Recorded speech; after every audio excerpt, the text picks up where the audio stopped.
രോഗങ്ങൾക്കും പ്രകൃതി ചികിത്സ ഉത്തമ മാർഗമാണോ?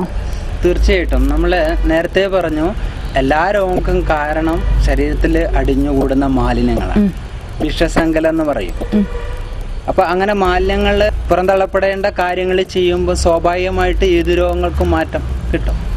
ഉറപ്പ് പറയാൻ കഴിയും? തീർച്ചയായിട്ടും, ഏത് രോഗങ്ങൾക്കും മാറ്റം. അപ്പൊ നമ്മള് ഇപ്പൊ ഈ ഇടയായിട്ട് ഒരുപാട് ക്യാൻസർ രോഗികളെയും എന്താ പറയുക, ക്യാൻസർ കാരണം മരിക്കുന്ന ഒരുപാട് പേരെ പറ്റി നമ്മൾ അറിയുന്നുണ്ട്. അപ്പൊ ക്യാൻസർ പോലുള്ള മാരക രോഗങ്ങൾക്കും എത്രത്തോളം ഉറപ്പ് പറയാൻ കഴിയും പ്രകൃതി ചികിത്സയ്ക്ക്? ക്യാൻസറിന്റെ ഒന്നാമത്തെയും രണ്ടാമത്തെയും ഘട്ടം പ്രകൃതി ചികിത്സയിൽ പൂർണ്ണമായിട്ട് രക്ഷപ്പെടുത്തിയെടുക്കാൻ പറ്റിയ അനുഭവം ഉണ്ടായിട്ടുണ്ട്. പക്ഷേ പലപ്പോഴും പ്രകൃതി ചികിത്സയിൽ പലരും എത്തിപ്പെടുന്നത് റേഡിയേഷൻ, കീമോതെറാപ്പി അങ്ങനെയുള്ള എല്ലാ ചികിത്സകളും കഴിഞ്ഞിട്ടാണ്. ആ ഒരു സമയമാകുമ്പോഴേക്ക് അവരുടെ പ്രാണശക്തി, ജീവശക്തി നല്ലപോലെ ക്ഷയിച്ചിരിക്കും. അത്തരം ഘട്ടങ്ങളിൽ ഒരു പൂർണ്ണമായിട്ടുള്ള ഉറപ്പ് രോഗിക്ക് കൊടുക്കാനൊന്നും ഒരിക്കലും ഒരു പ്രകൃതി ചികിത്സന് സാധിക്കില്ല.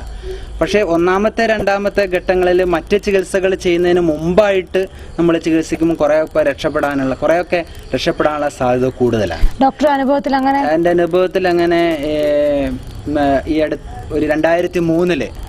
2003 മേപ്പയ്യൂര് ഒരു കല്യാണി എന്ന് പറഞ്ഞൊരു സ്ത്രീ വന്നിരുന്നു. നല്ല പ്രായമുള്ള ഒരാളാണ്.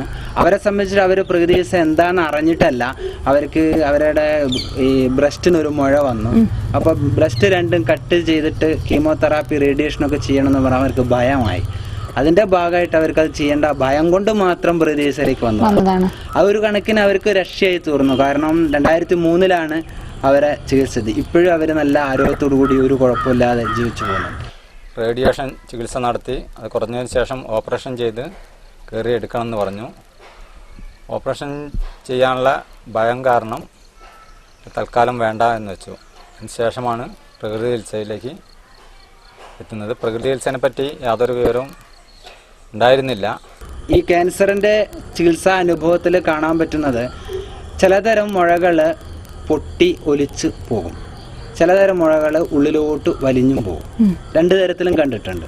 ഇപ്പോൾ ഒരാൾക്ക് ഒരു കഴുത്തിന് ക്യാൻസർ ഉണ്ടായ ഒരു അനുഭവമുണ്ട്. അവരുടെ മുഴ ഇങ്ങനെ ആ മുഴയുടെ മുകളിൽ ഒരു ഉണ്ണില് പോലെ വന്നിട്ട് അത് പൊട്ടി ഒലിച്ചു പോവാണ്ടായി. മുഴ കംപ്ലീറ്റ് പൊട്ടി ഒലിച്ചു പോവാണ്ടായി. അതേസമയം ബ്രസ്റ്റിൽ ഉണ്ടായിരിക്കുന്ന മുഴകള് അധികവും ആ മുഴ കുറഞ്ഞ് ഇല്ലാതാവുന്നതായിട്ടാണ് കാണുന്നത്. ഇത് കൂടാതെ ചിലതരം മുഴകൾ അങ്ങനെ തന്നെ നിൽക്കും, പക്ഷെ ആരോഗ്യ പ്രശ്നങ്ങളൊന്നും അവർക്ക് ഉണ്ടാവാത്ത അവസ്ഥ അങ്ങനെയും കാണുന്നുണ്ട്.